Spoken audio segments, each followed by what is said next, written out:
স্বেচ্ছাসেবক দলের সভাপতি এস.এম. জিলানী ও কেন্দ্রীয় কমিটির ক্রীড়া সম্পাদক শওকত আলী দিদারকে হত্যার প্রতিবাদে চট্টগ্রামে বিক্ষোভ মিছিল ও সমাবেশ অনুষ্ঠিত হয়েছে। পাহাড়তলী ও আকবর শাহ থানা স্বেচ্ছাসেবক দলের যৌথ উদ্যোগে নগরীর এ.কে খান এলাকায় এসব কর্মসূচি পালিত হয়।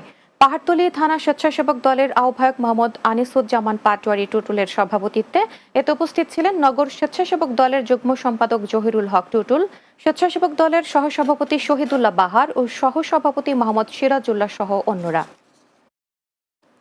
আওয়ামী লীগ নেতা শেখ ইউনুস রহমানের গ্রেপ্তার ও বিচার দাবিতে চট্টগ্রামে মানববন্ধন হয়েছে। আশকারাবাদ এলাকাবাসীর উদ্যোগে নগরের দেওয়ানহাট মিস্ত্রিপাড়া এলাকায় মানববন্ধন অনুষ্ঠিত হয়। এ সময় বক্তারা বলেন, ইউনুস মানুষকে বিভিন্ন প্রলোভনে ফেলে খালি স্ট্যাম্পে স্বাক্ষর নিয়ে টাকা আত্মসাৎ, জমি দখল করে নেন। তার এসব অনৈতিক কাজের প্রতিবাদ করতে গিয়ে জেল জুলুমের শিকার হয়েছেন অনেক অসহায় মানুষ।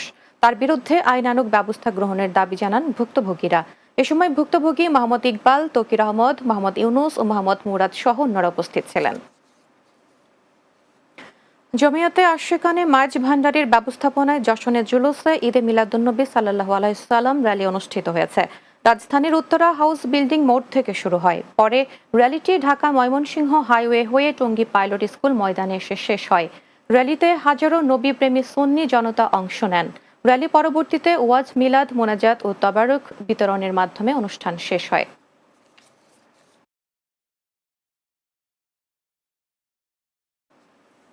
শেষ করব দিনের বাংলা, যাবার আগে শিরোনামগুলো আরও একবার।